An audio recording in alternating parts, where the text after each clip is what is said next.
يا الله بها يا الله بها يا الله بها يا الله بها يا الله بها يا الله بها يا الله بها يا الله بها يا الله بها يا الله بها يا الله بها يا الله بها يا الله بحسن الخاتمة يا الله بحسن الخاتمة الله بها يا الله بها يا الله بها يا الله بها يا الله بها يا الله بها يا الله بها يا الله بها يا الله بها.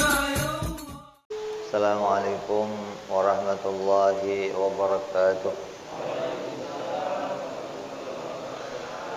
الفاتحة إلى روح سيدنا حبيبنا شفيعنا رسول الله سيدنا محمد بن عبد الله صلى الله عليه وعلى آله وأصحابه وأزواجه وذريته أن الله يعلي درجاتهم في الجنة وينفعنا بأسرارهم وأنوارهم وعلومهم ونفحاتهم وبركاتهم في الدين والدنيا والآخرة.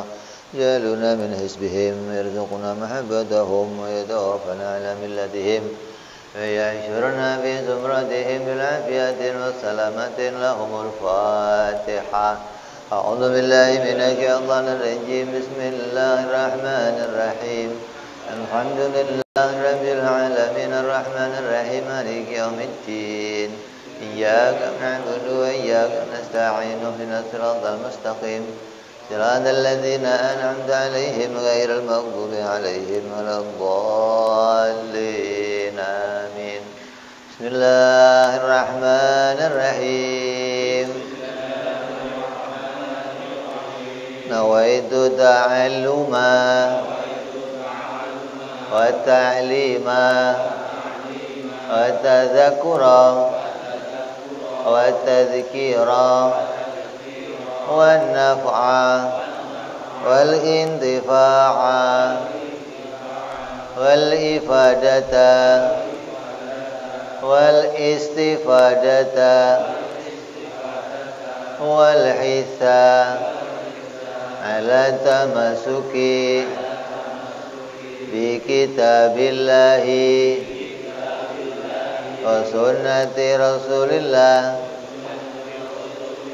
صلى الله عليه وسلم ودعاء إلى الهدى والدلالة على الخير ابتغاء مرضاته وقربه وثوابه وحسن الخاتمة مع اللطف والعافية وصلاح العاقبة. Bismillahirrahmanirrahim. Alhamdulillahirabbil alamin wa bihi nasta'in ala umuri dunya waddin. Salatu wassalamu ala Rasulillah sayyidina wa habibina wa syafi'ina wa maulana Muhammadin sallallahu alaihi wa ala alihi wa sahbihi ajma'in. Amma ba'du. Qala musanniful kitab Hadratus Syekh Sa'id bin Armiyah rahimahullah wa ghafara lahu wa liwalidayhi wa nafa'ana bihi fid darain. Allahumma aftah qulubana futuhal arifin wa bihikmatika wansur alaina birahmatika ya arhamar rahimin. Ilan qal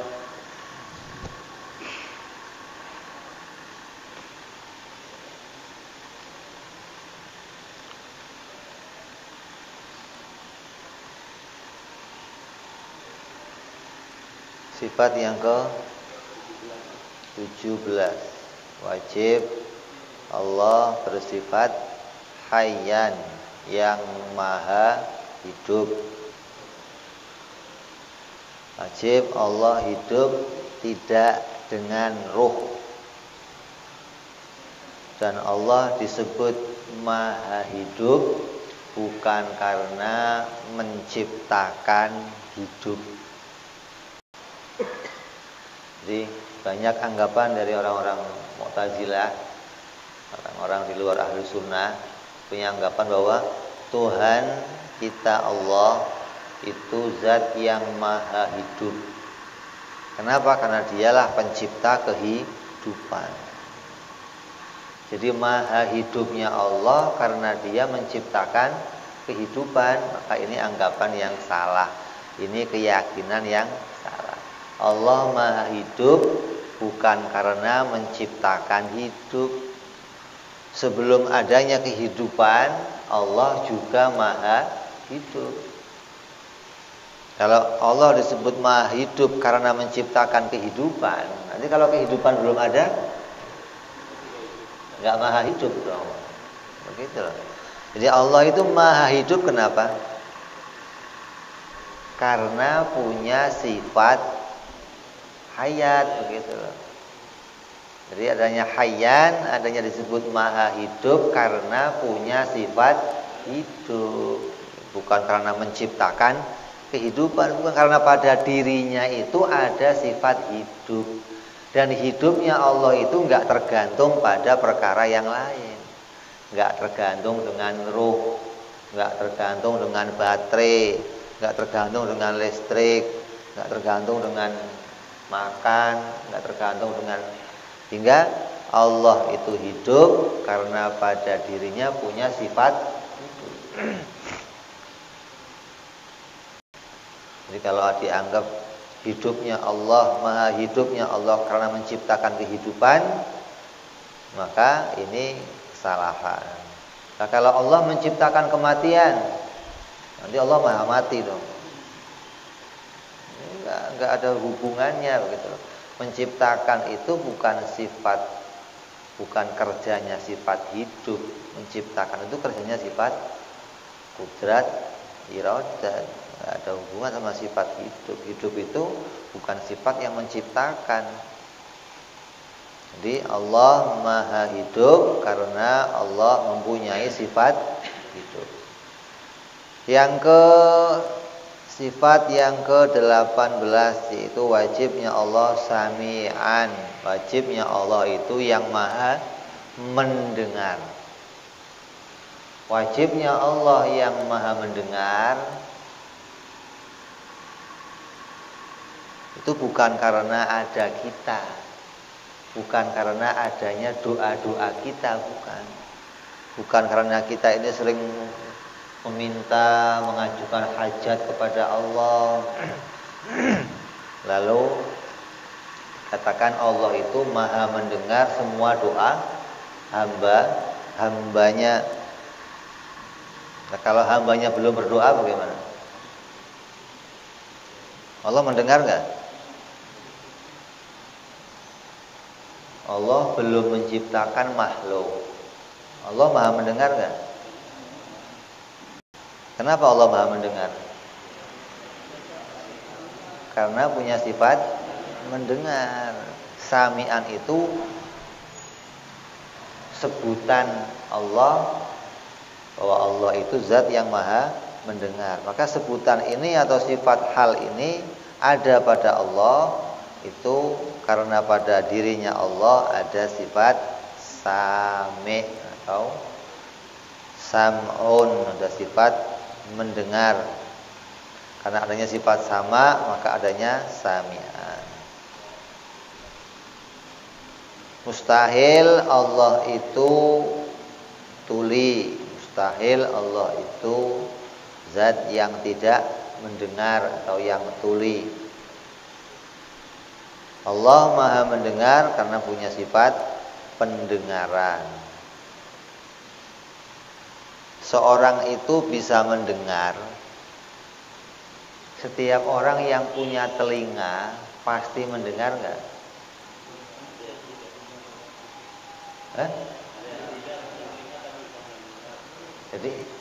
Jadi orang itu bisa mendengar kenapa? Karena punya telinga. Berarti setiap yang punya telinga pasti Pasti. Jadi orang itu bisa mendengar kenapa? Karena punya sifat pendengar. Begitu loh. Mau ada telinganya, mau nggak ada telinganya, nggak ada hubungannya, begitu loh. Yang menjadi sebab dia itu mendengar karena punya sifat mendengar. Nah, Allah itu punya sifat mendengar. Mendengarnya Allah itu nggak pakai telinga, nggak pakai alat, nggak pakai segala sesuatu.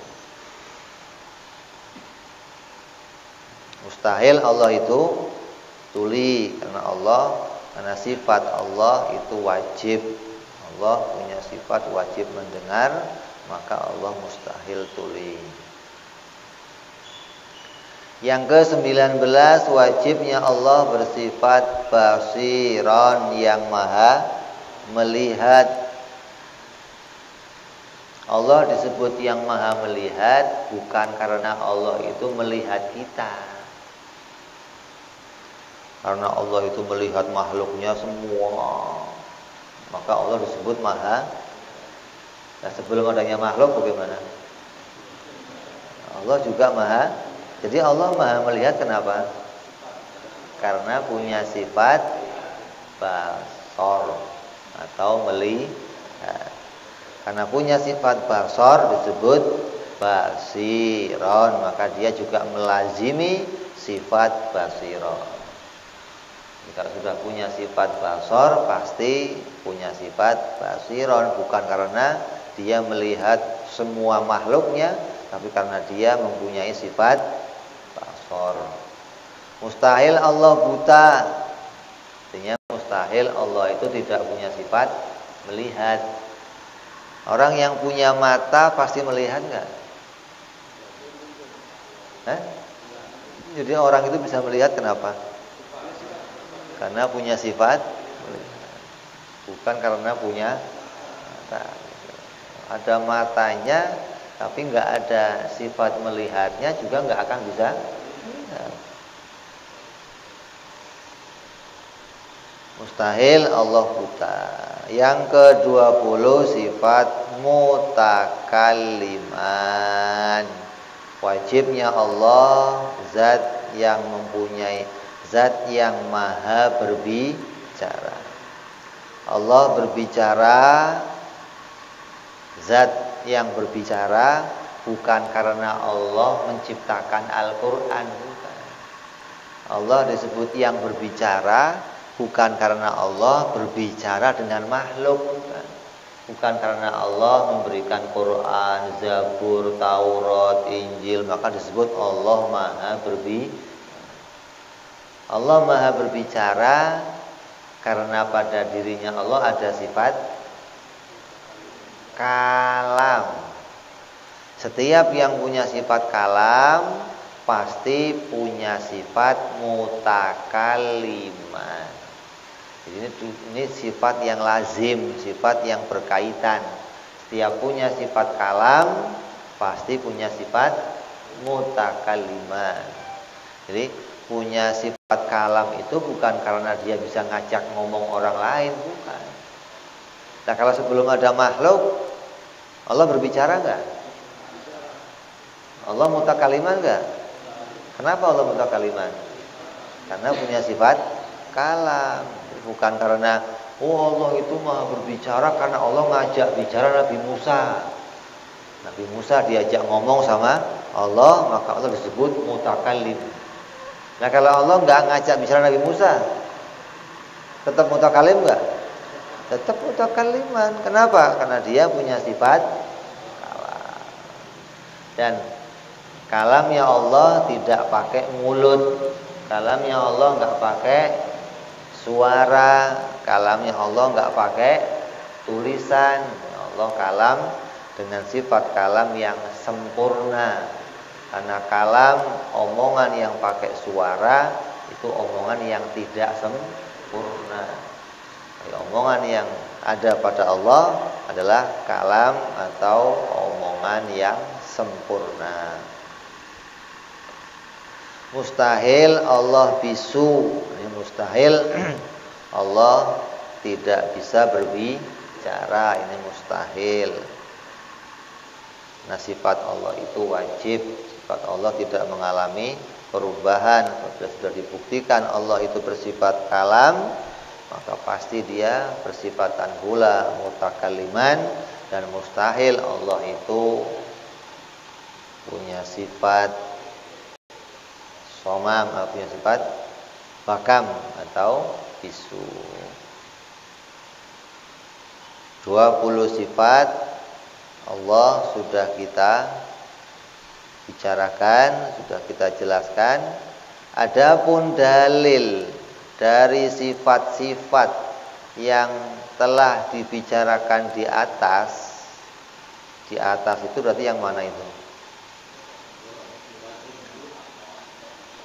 Sifat yang ke-14 sampai yang ke-20 yang telah dibicarakan di atas, itu maksudnya sifat yang ke-14 sampai sifat yang ke-20. Jadi qadiron sampai mutakaliman. Apa dalilnya Allah punya sifat qadiron sampai mutakaliman? Dalilnya adalah sifat qudrat sampai sifat kalam. Jadi dalilnya sifat yang ke-14 sampai yang ke-20 itu dalilnya adalah sifat yang ke berapa? Sifat yang ke-7 sampai ke-14.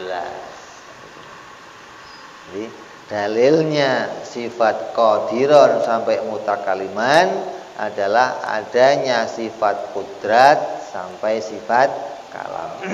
Karena yang dinamakan sifat ma'ani itu adalah dari mulai sifat qudrat sampai sifat kalam. Jadi sifat nomor 7 sampai sifat nomor 14 itu adalah disebut sifat ma'ani. Nah, setiap adanya sifat ma'ani itu pasti berkaitan sama sifat maknawiyah. Nah, sifat maknawiyah itu mana? Sifat maknawiyah itu ya qadiron sampai mutakalliman. Sifat yang ke-14 sampai ke-20. Maksudnya setiap akal normal maksudnya ini. Jangan akal nggak normal, akal yang normal, akal yang sehat. Apabila akal itu menemukan adanya Allah itu wajib bersifatan qudrat sampai sifat kalam, maka akal itu pasti pula menemukan Allah bersifatan qadiron sampai mutakalliman. Ini karena kelaziman atau bergandengan. Kalau temboknya warna putih, pasti disebut tembok yang putih. Putih itu tembok bukan? Bukan. Putih itu sifat yang ada pada, karena ada sifat pada tembok maka disebut yang putih. Kalau nggak ada sifat putihnya bisa nggak disebut ini tembok yang putih? Bisa nggak? Kalau tetap disebut tembok yang putih, berarti itu jadi nama, bukan jadi sifat, gitu loh. Kalau dia jadi sifat, maka harus ada sifatnya. Kalau ada sifat putih, maka baru disebut dia tembok yang punya sifat putih atau tembok yang putih. Jadi jangan sampai kita salah dalil, karena banyak orang mendalili sifat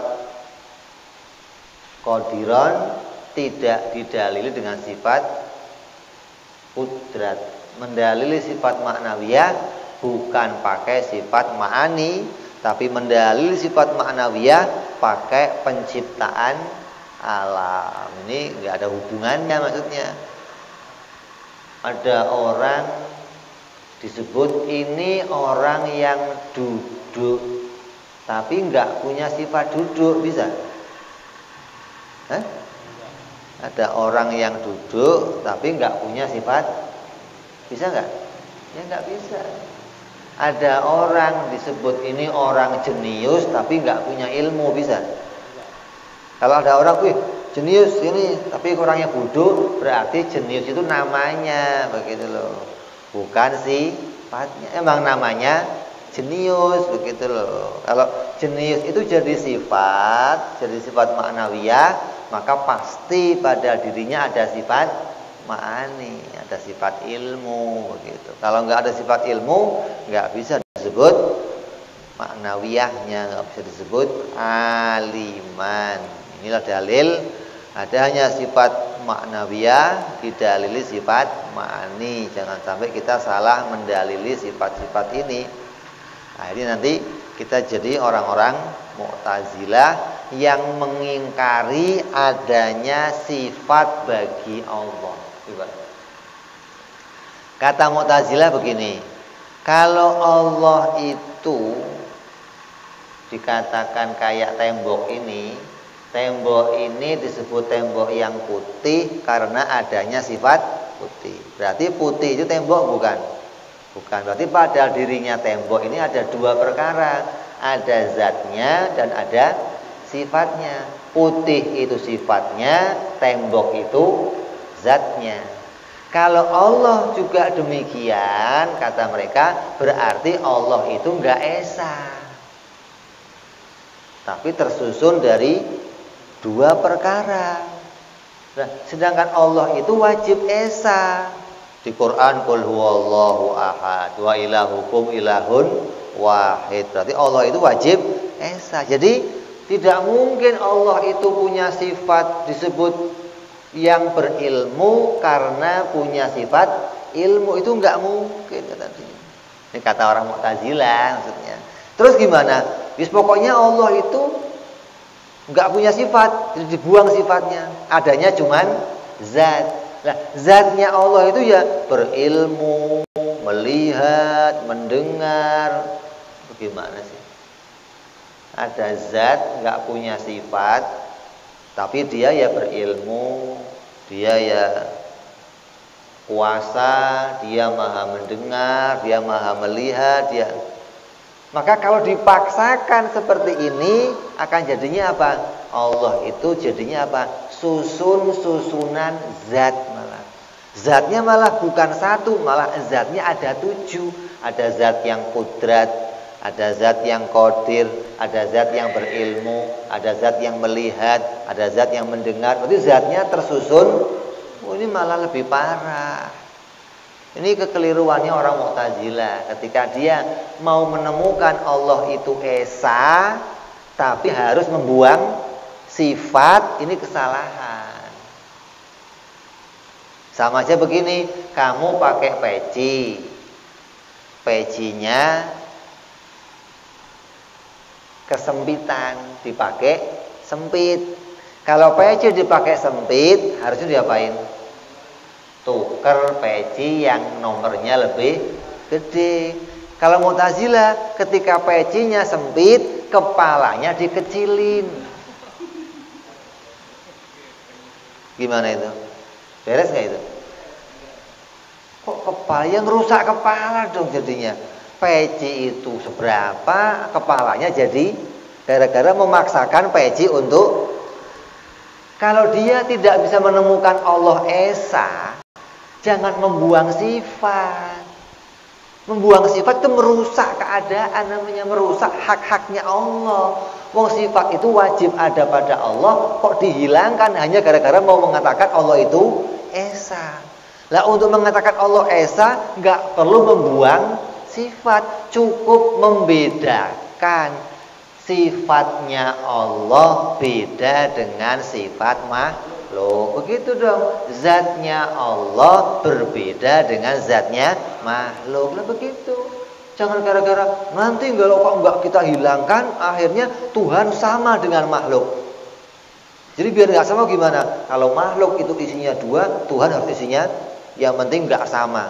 Ini kacau pemikiran seperti ini. Namanya akalnya enggak sehat. Coba saya tanya, sehat enggak? Kalau ada orang punya peci kekecilan, kepalanya itu ikut dikecilin, tuh orangnya sehat enggak? punya sepatu kesempitan, kakinya dikecilin. Sehat nggak itu? Ya nggak sehat dong. Wong Allah itu jelas-jelas punya sifat, kok malah sifatnya dibuang hanya gara-gara mau menemukan Allah itu esa. Oh, ini keliru. Jadi untuk menemukan Allah esa bukan membuang sifat, tapi harus menemukan zatnya Allah berbeda dengan zatnya makhluk. Sifatnya Allah berbeda dengan sifat makhluk. Lah zatnya Allah yang bagaimana? Zatnya Allah bukan yang punya tempat. Sifatnya Allah yang tidak berubah-ubah. Begitu dong. Ketika dipahami zatnya Allah bukan benda, sifatnya tidak berubah-ubah, berarti zat dan sifatnya Allah ini enggak mengalami keadaan seperti kita. Kalau kita itu sifatnya butuh pada benda. Putih ini selalu butuh pada tembok. Kalau temboknya hilang gimana? Putihnya hilang. Jadi putih ini selalu butuh pada tembok. Lah Allah enggak demikian sifatnya. Sifatnya Allah bukan tergantung kepada sesuatunya. Karena sifatnya Allah itu qadim, zatnya Allah itu qadim. Sifatnya Allah tidak berawal, zatnya Allah tidak berawal. Jadi dikatakan dua, bukan kenyataannya dua seperti tembok dan putih. Tapi keduanya ini bukan perkara yang tersusun. Keduanya bukan perkara yang menjadi perkara yang berbeda, bukan. Jadi zatnya Allah dan sifatnya Allah dikatakan ini dua perkara, tapi kita harus bisa memahami ini maknanya wahdaniyah. Kalau harus mengatakan menemukan Allah itu esa dengan keadaan yang betul-betul satu doang, ya nggak ada akal bisa memahami ada perkara cuman zat tanpa mempunyai sifat. Itu akal sehat manapun nggak bisa menerima. Ada sebuah zat tapi nggak punya sifat. Itu kalau kamu punya akal yang normal, maka akal kamu tidak akan bisa menerima. Pasti akan menolak adanya sebuah zat tanpa adanya sifat. Karena sifat itu bagi akal itu sesuatu yang bergandengan selalu dengan zat, namanya perkara yang lazim. Ini poin utama. Jadi ketika kita ngaji tauhid, ini menjadi poin utama atau pokok pembahasan untuk bisa memisahkan antara ahlu sunnah dengan orang-orang di luar ahlu sunnah wal jamaah. Semuanya ngomong Allah esa. Coba kamu tanya orang Syiah, Allah esa. Kamu tanya orang Wahabi, Allah esa. Kamu tanya orang Mu'tazilah, Allah esa. Kamu tanya orang Khusyuiyah, orang Murji'ah, semua mengatakan Allah itu esa. Yang ngomong Allah itu enggak esa orang Kristen doang, Allah itu tiga. Orang Kristen doang yang ngomong Tuhan tiga. Kalau masih jadi orang Islam pasti mengatakan Tuhan satu. Lah, makna satu yang diyakini harus sesuai dengan makna satu yang diajarkan ahlu sunnah wal jamaah, gitu loh. Jangan sampai nanti mengimani Allah esa, tapi makna esanya seperti Mu'tazilah. Apa? Allah enggak punya sifat, Allah cuma punya zat. Hingga pelajaran kita belajar sifat 20 ini bagi mereka bid'ah, gitu loh. Kenapa? Karena Allah enggak punya sifat. Lah ngapain kamu belajar sifat-sifat Allah? Karena Allah enggak punya sifat. Lah kalau enggak punya sifat, punyanya apa? Zat doang. Gimana zat doang? Terus bagaimana memahami ada zat? Ya kudrat, ya irodat, ya ilmu, ya hayat, ya sama, ya basor, ya kalam. Akal enggak mudeng bisa memahami zat doang bisa punya sifat itu. Ada zat tapi ya bisa melihat, bisa mendengar. Lah dia bisa mendengar kenapa? Kan ngederin.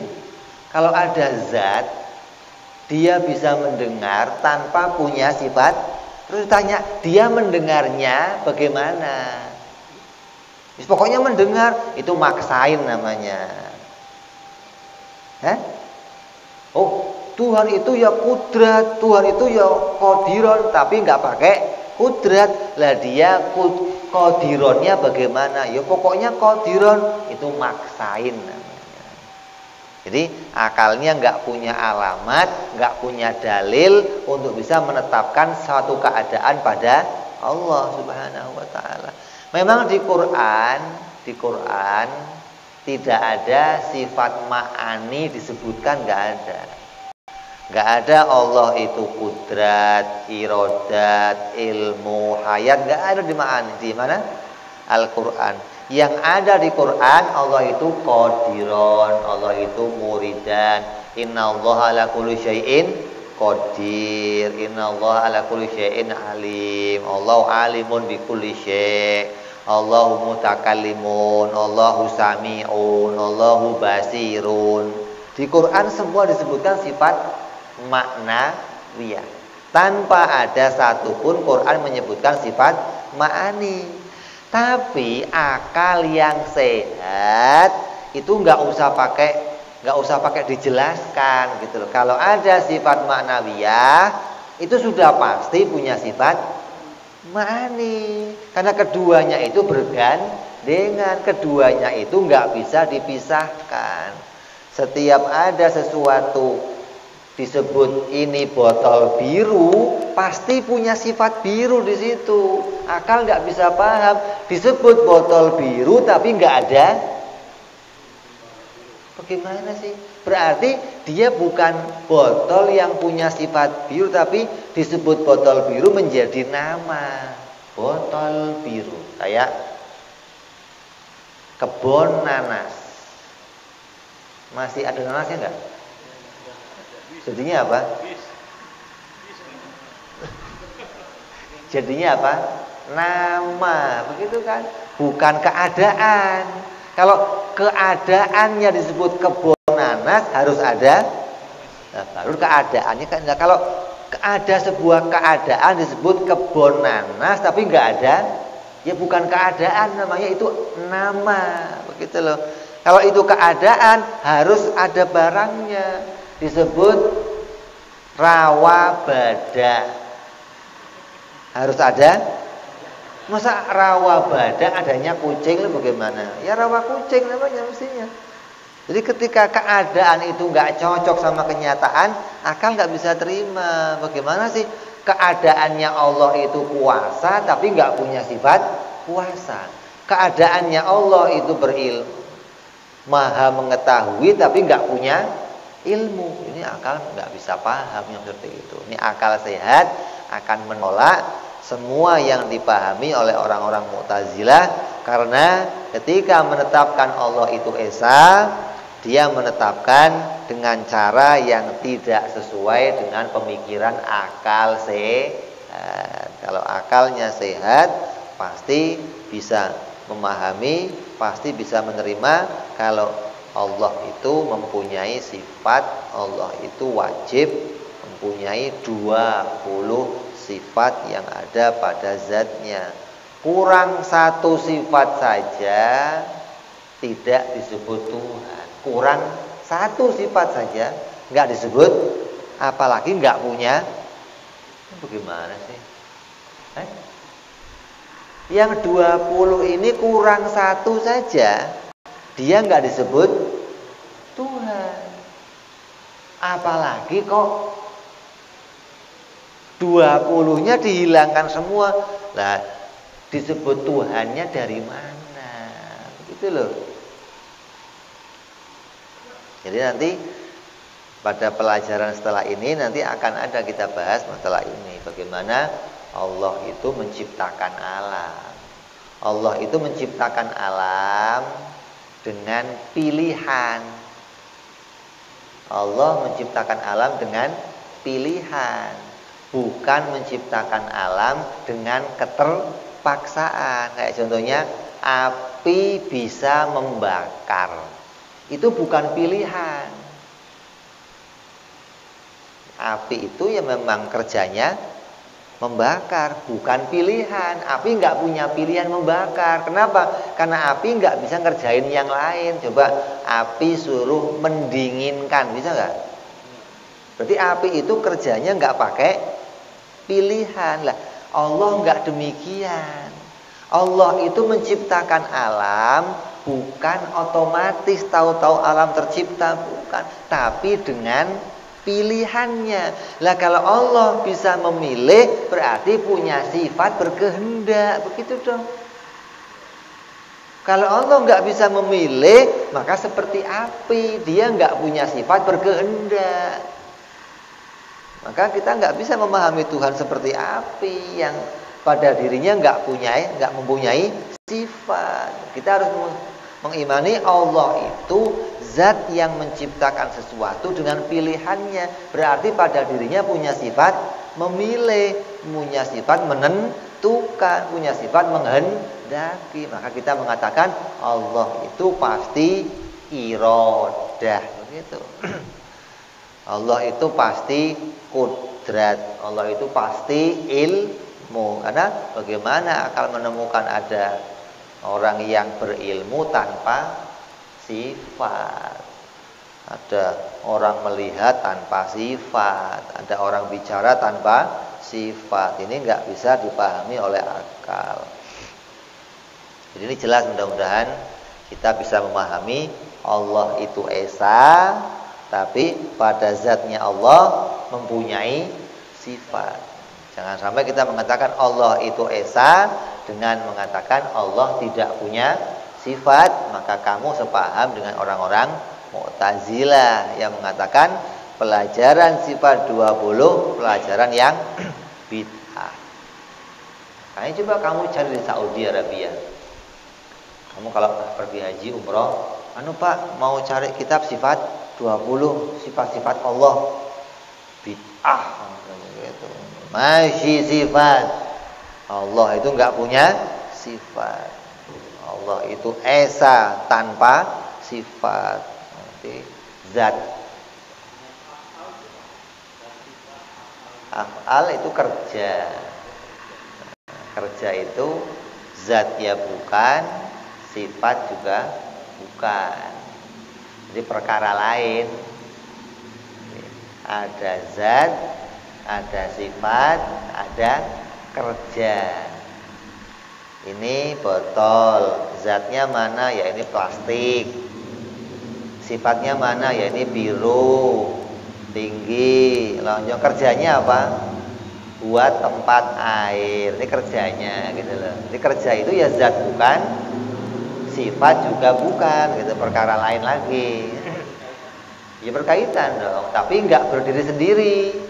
Kalau seperti sifat kan bisa dilihat sendiri, zat bisa dilihat sendiri.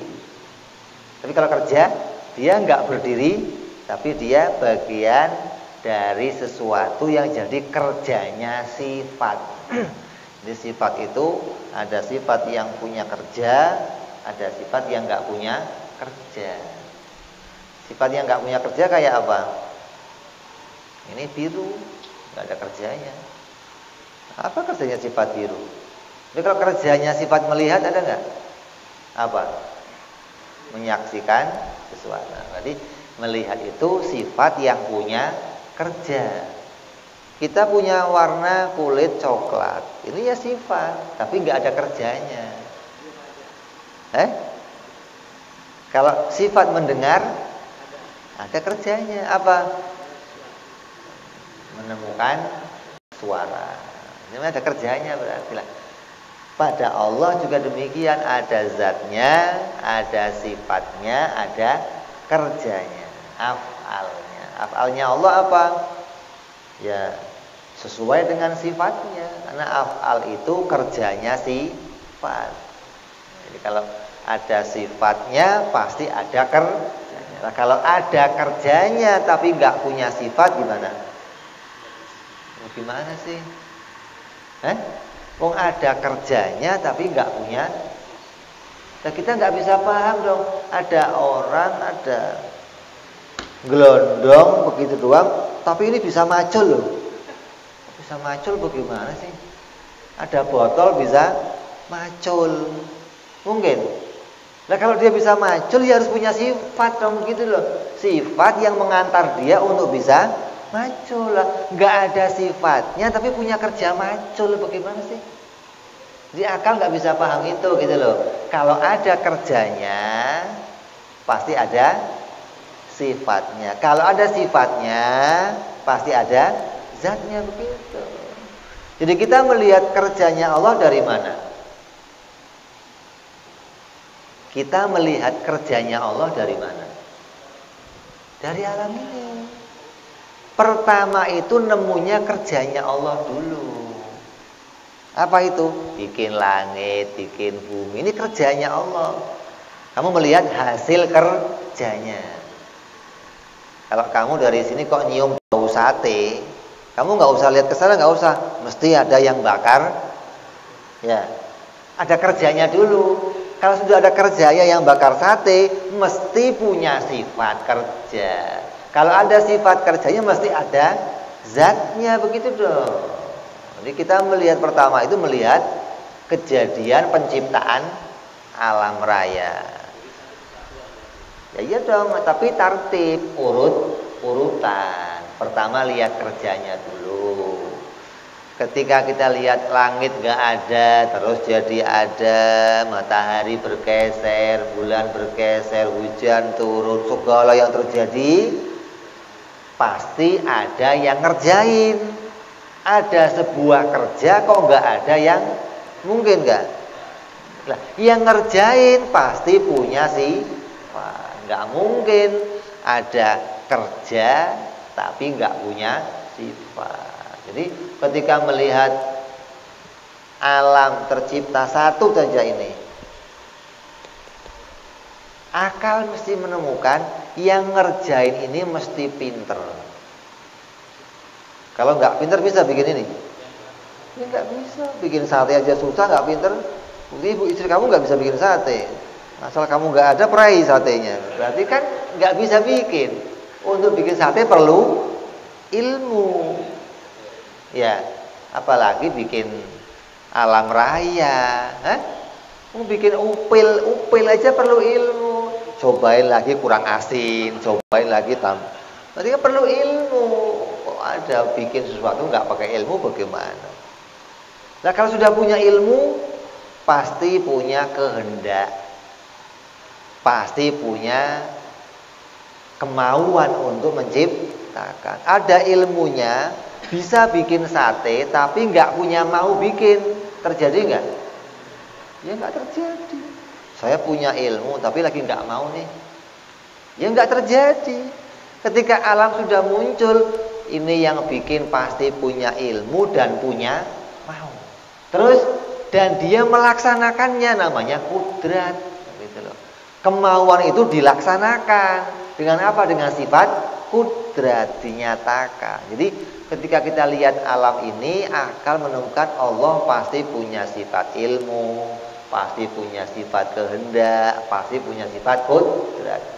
Nah, tiga ini nggak mungkin ada kecuali dia hidup. Bisa?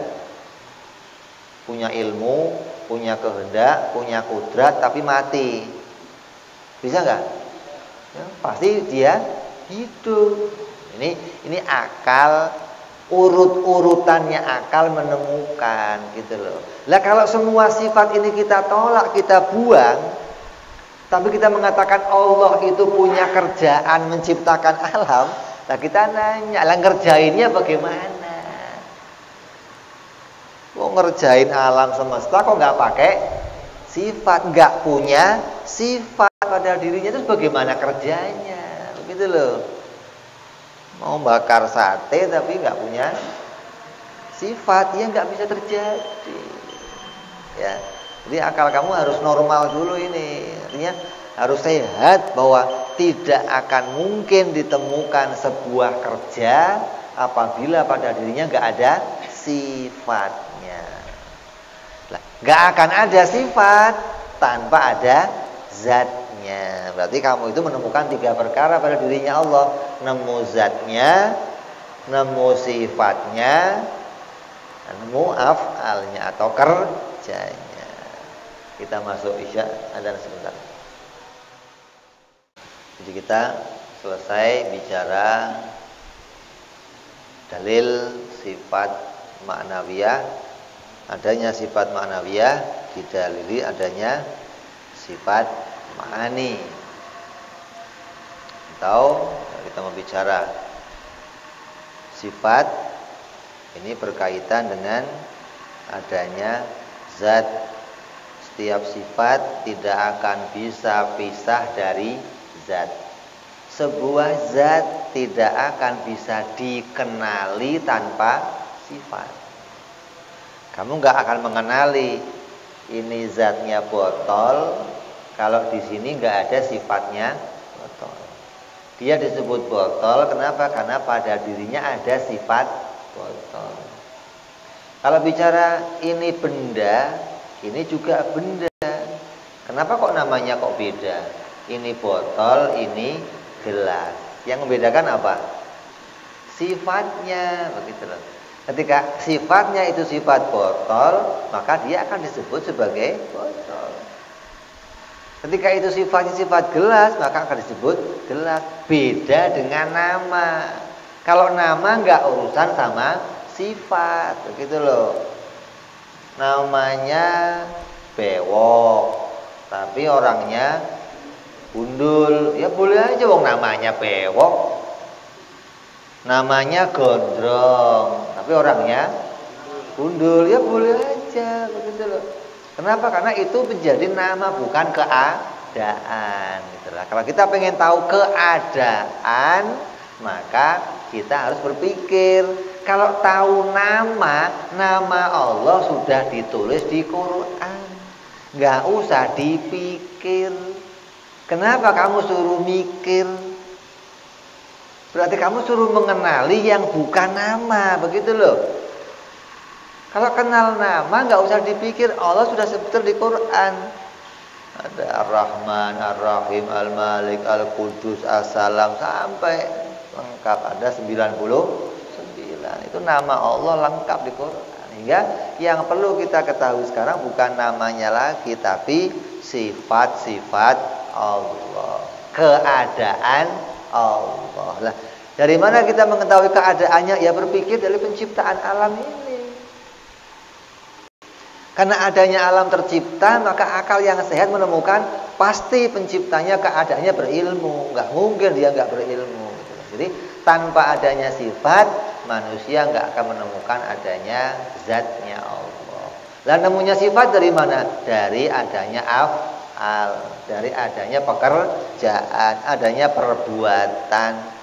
Andai alam ini nggak diciptakan, nggak akan ada yang tahu Allah itu bersifat ketuhanan. Yang tahu siapa? Ya Allah itu sendiri. Yang lain nggak ada yang tahu, lalu yang lain nggak ada, bagaimana mau tahu? Dan nggak ada ciptaannya. Jadi yang tahu dirinya Tuhan siapa? Kalau di sebelah rumah kamu ada tukang batu tapi belum bangun rumah, yang tahu dia tukang siapa? Ya dirinya sendiri. Orang lain tahu nggak? Nggak tahu. Nah begitu dia bangun rumah, baru orang lain, oh ternyata tukang rumah, tukang batu. Begitu dong mestinya. Jadi akal bisa memahami Allah itu Tuhan bersifatan dengan segala sifat kesempurnaan karena Allah menciptakan alam semesta. Karena alam tercipta, akal berpikir yang bikin mesti maha kuasa ini, yang bikin mesti maha berilmu ini, yang bikin mesti maha melihat ini akal berpikir mengetahui keadaan-keadaan Allah sesuai dengan melihat apa yang diciptakan.